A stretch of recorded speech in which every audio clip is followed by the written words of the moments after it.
Miren el azul. No, de verdad. Mírenlo. Ese azul turquesa casi violento del Caribe mexicano. El que inunda las postales. El que se vende en los folletos. El que promete el olvido de todos los problemas. Escuchen el murmullo de las olas rompiendo contra la arena blanca. Un susurro perpetuo. Sientan el sol de Cancún. Un calor húmedo que se pega a la piel. Un abrazo que adormece. El paraíso. Esa es la palabra que usan. Paraíso. Una palabra tan repetida que ha perdido su significado. Se ha convertido en una marca, en un producto. Un producto de lujo, con pulseras de todo incluido y sonrisas ensayadas por el personal. Pero les pregunto, ¿qué sostiene a un paraíso? ¿Sobre qué cimientos se levantan los grandes hoteles de mármol blanco y piscinas infinitas? A veces, los cimientos están hechos de algo más que concreto y acero. A veces, están hechos de huesos, de secretos, de pactos inconfesables que se heredan como una corona de espinas.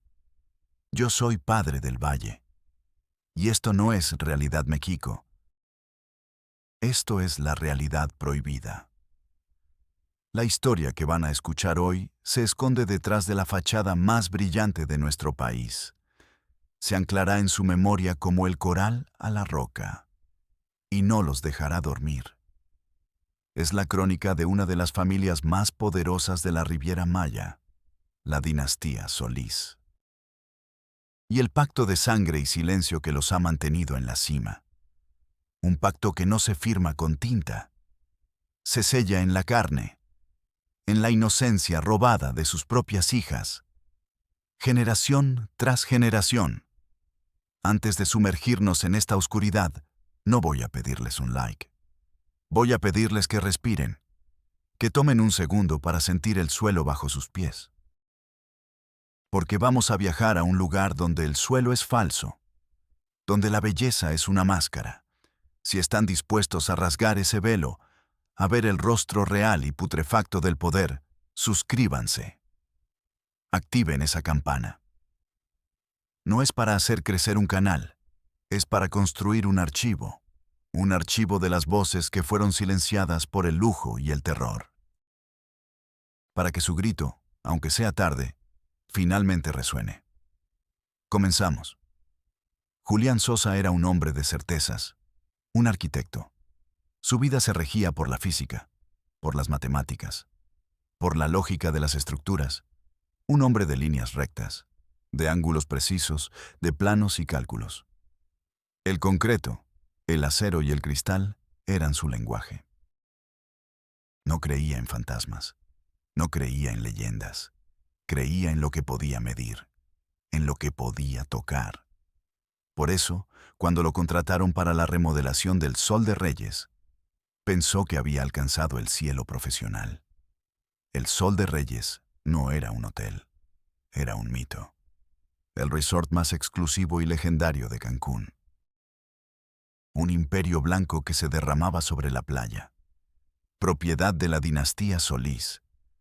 Una familia tan antigua y poderosa como los arrecifes de la costa. Tan intocable como el sol. Julián estaba eufórico. Era el proyecto de su vida. Una obra que definiría su carrera. El trabajo comenzó. Días de ruido, de polvo, de gritos de obreros bajo el sol implacable. Todo marchaba según el plan. Hasta que Julián, el hombre de las certezas, encontró la anomalía. En los planos originales de la propiedad, un documento histórico de los años 50, había una sección que simplemente no existía en la realidad. Una villa. El núcleo original de la finca, Villa Soledad. El corazón desde el cual había crecido todo el imperio hotelero. Según los planos, esa villa debía estar justo en el centro del ala oeste, la que estaban remodelando. Pero no estaba allí. En su lugar había un muro enorme, liso, de concreto reforzado, sin puertas, sin ventanas. sin una sola fisura, como si la villa hubiera sido devorada por el hotel, absorbida, enterrada viva dentro de su propio descendiente. Julián fue a ver a su jefe de obra, Manuel, un hombre de 50 y tantos, con la piel curtida por el sol y los ojos de quien ha aprendido a no mirar demasiado. Aquí hay algo raro, Manuel. Los planos muestran una construcción aquí, una villa entera, pero solo hay un muro. Manuel ni siquiera levantó la vista de sus papeles. No preguntes, arquitecto, dijo en voz baja. Son órdenes de arriba, de los meros dueños. Esa parte no se toca, ni se mira, ni se nombra. Para nosotros es solo un muro. ¿Pero por qué? Es un desperdicio de espacio. Podríamos... No preguntes, lo cortó Manuel, esta vez con un filo de advertencia en la voz. Hay cosas que es mejor no saber. Cobra tu cheque y sigue con los planos nuevos, los que importan. Pero la curiosidad es un veneno lento. Una vez que entra en la sangre, no hay antídoto. Julián no pudo evitarlo. Se obsesionó con el muro, con la villa fantasma. ¿Qué había ahí dentro que mereciera ser borrado del mapa de una forma tan brutal? ¿Por qué sellar una construcción en lugar de demolerla? Una noche, la obsesión le ganó. Se quedó después de que el último obrero se fuera. El resort, usualmente un hervidero de actividad, estaba en un silencio casi fantasmal. Solo el sonido constante y sordo del mar, como la respiración de una bestia dormida. Se acercó al muro. El aire a su alrededor se sentía más frío. Lo golpeó con los nudillos. Sonaba hueco, definitivamente hueco. Había un espacio detrás. Recorrió el perímetro del muro, centímetro a centímetro, buscando una grieta, una junta mal sellada, una señal, y la encontró. En un cuarto de servicio adyacente, detrás de un falso panel de yeso mal instalado. Una pequeña puerta de madera, hinchada por la humedad, carcomida por las termitas. Cerrada con un candado antiguo, enorme, cubierto de óxido. Julián sintió un escalofrío helado recorrerle la espalda. Esto no era una simple anomalía arquitectónica. Esto era una tumba, un secreto enterrado a propósito. Su lógica de arquitecto le gritaba que se fuera, que obedeciera a Manuel. Pero otra cosa, más antigua y profunda, lo empujó a seguir. Encontró una barra de metal en la caja de herramientas. Con el corazón latiéndole en la garganta, forzó el candado. El metal viejo gimió, se resistió, y finalmente cedió con un chasquido que sonó como un disparo en el silencio de la noche. Abrió la puerta. Una bocanada de aire viciado, espeso, lo golpeó en la cara. Un olor a polvo acumulado por décadas. El encierro. A moho. A tiempo detenido. Entró, alumbrando con la linterna de su teléfono. Estaba en la villa perdida. Todo estaba cubierto por una gruesa capa de polvo gris. Los muebles de caoba, cubiertos con sábanas blancas, parecían una reunión de fantasmas sentados en la penumbra. Era como entrar en una pirámide, en un mausoleo. El silencio aquí era diferente, pesado, opresivo. Julián avanzó. Sus pasos levantaban pequeñas nubes de polvo que danzaban en el haz de luz. Las paredes estaban cubiertas de retratos al óleo. La familia Solis, generación tras generación. Hombres de mandíbula dura y ojos fríos. Mujeres de belleza frágil y sonrisas forzadas. Y en los ojos de todas las mujeres, sin excepción, la misma mirada. Una tristeza infinita. Una resignación opaca. Como si miraran algo terrible que solo ellas podían ver. Llegó a una habitación al final de un corto pasillo. La puerta estaba entreabierta. Parecía el cuarto de una niña. Una cama con dosel, con el velo desgarrado. Una casa de muñecas en un rincón, con los pequeños muebles volcados. Y sobre un pequeño escritorio de madera blanca, un diario. Un diario encuadernado en cuero rojo con los bordes gastados. Las iniciales E.S. estaban grabadas en oro deslucido. Elisa Solís, el nombre de una de las mujeres de los retratos, la que tenía la mirada más rota de todas. Julián dudó. Sentía que estaba profanando algo sagrado y terrible. Pero ya era demasiado tarde para volver atrás. Lo abrió. La primera página estaba fechada en 1985. La caligrafía era elegante, casi infantil. Hablaba del sol, del mar, de su caballo nuevo, de sus clases de piano. La vida aparentemente normal de una niña rica y solitaria. Julián pasó las páginas. Notó cómo la caligrafía se volvía más apretada, más nerviosa. La inocencia se desvanecía, dando paso a la confusión, al miedo. Menciones crípticas a las lecciones especiales de su padre, a las puertas que se cerraban con llave, al silencio extraño de su madre. Y entonces llegó a la entrada que lo cambiaría todo, la que detuvo su corazón. Hoy es mi 13º cumpleaños. Papá dice que esta noche es mi sucesión. Dice que es el más grande honor para una mujer Solís, que es la tradición sagrada de nuestra familia, que así es como nos mantenemos puros, fuertes, unidos.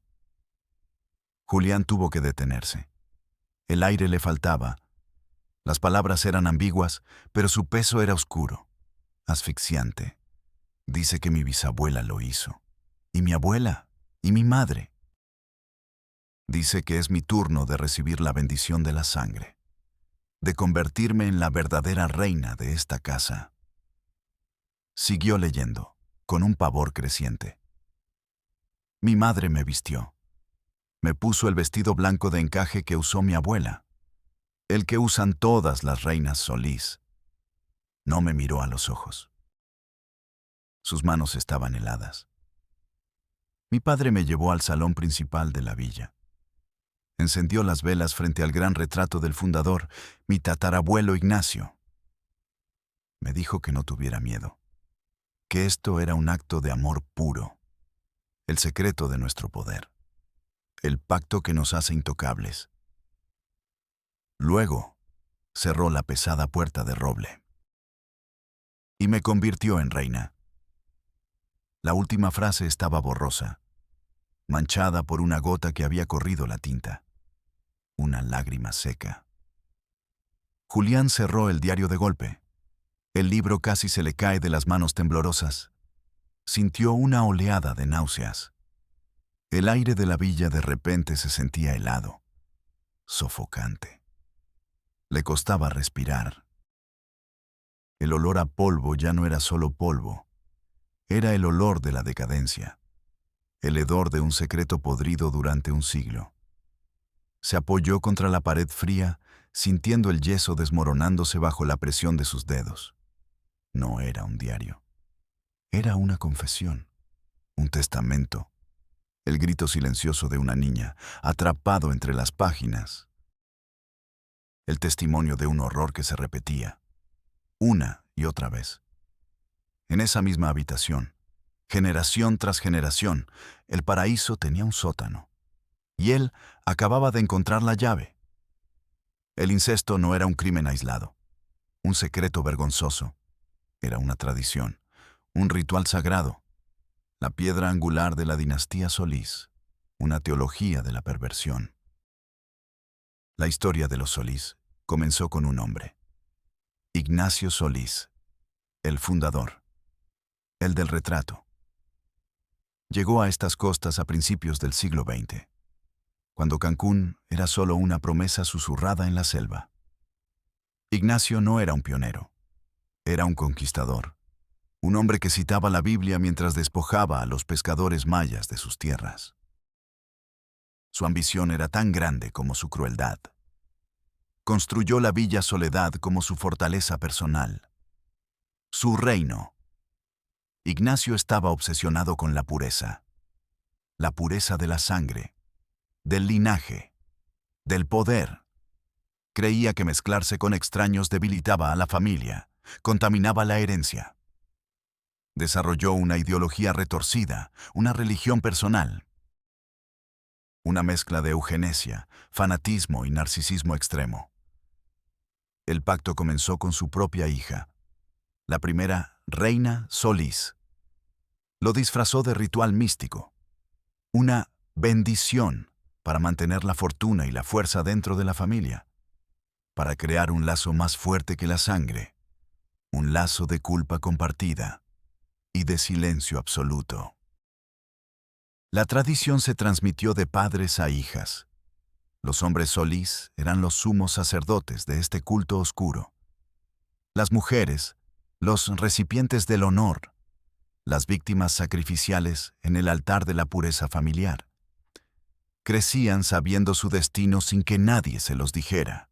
Veían la sombra en los ojos de sus madres, de sus tías, de sus abuelas.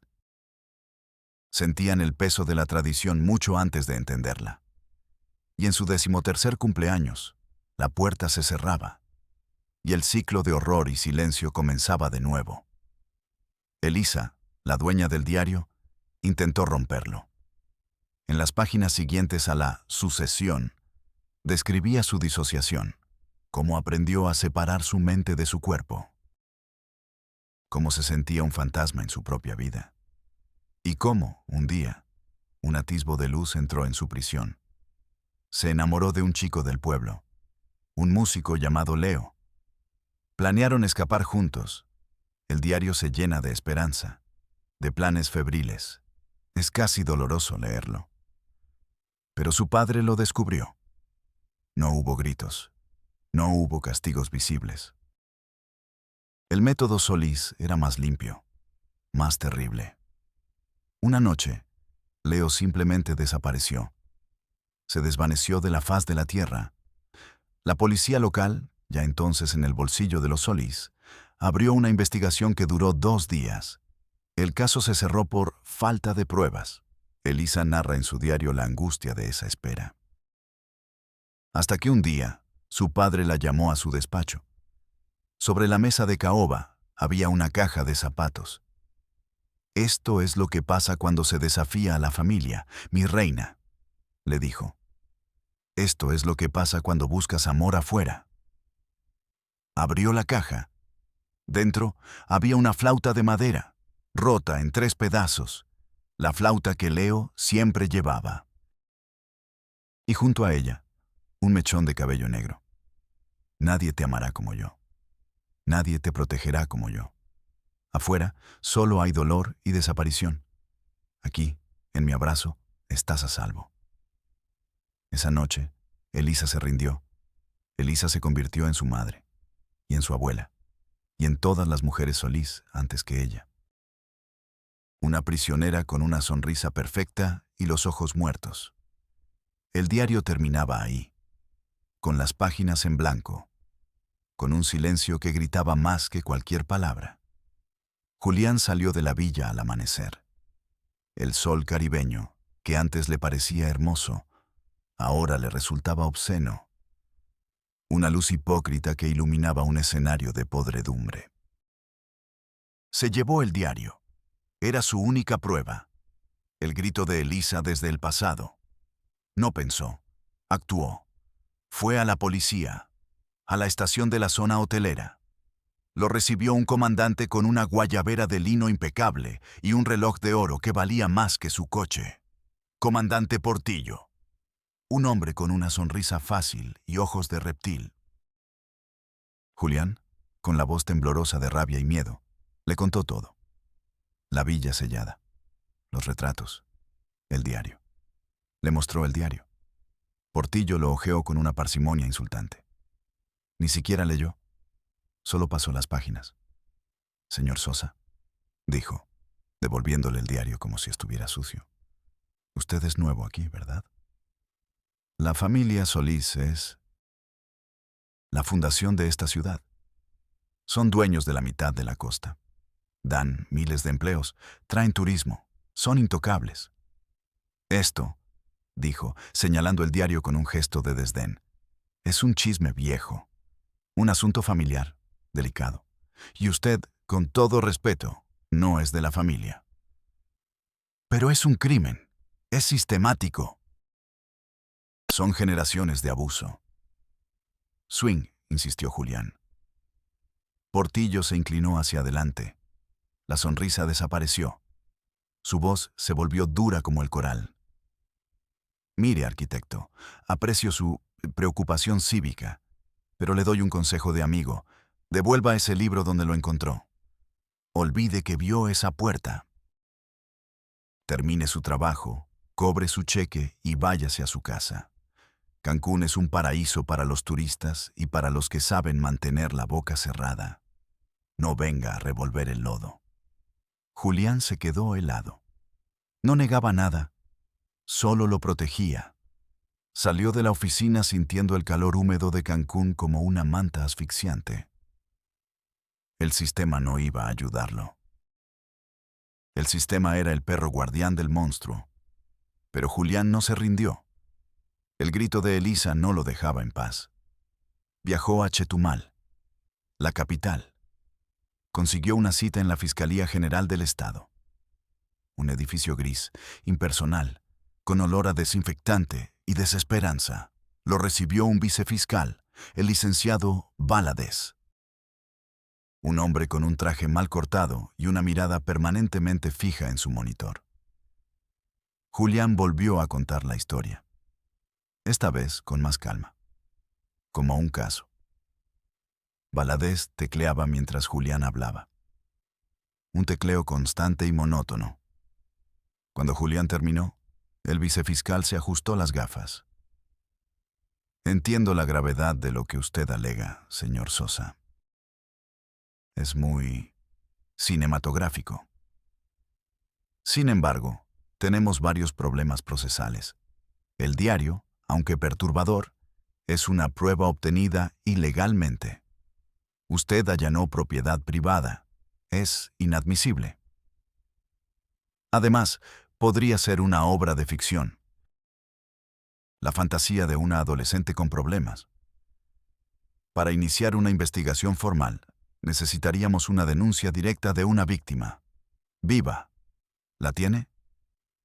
Están muertas o prisioneras en esa casa. Zrenia, exclamó Julián, perdiendo la paciencia. El vicefiscal suspiró, un suspiro de genuino fastidio. Miró a Julián como si fuera una mosca molesta.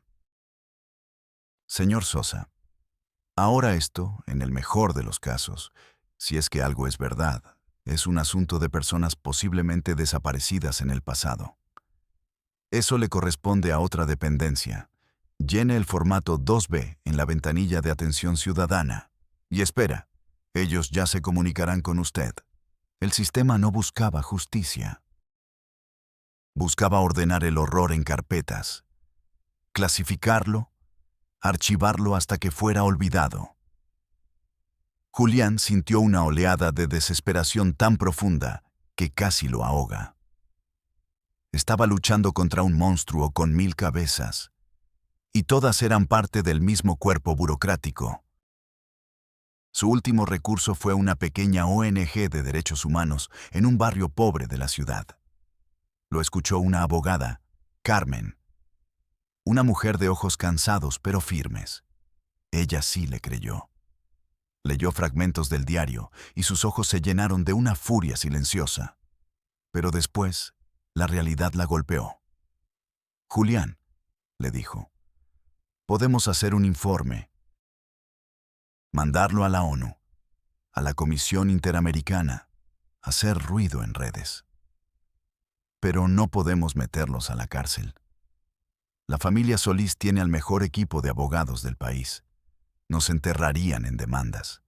Nos acusarían de difamación.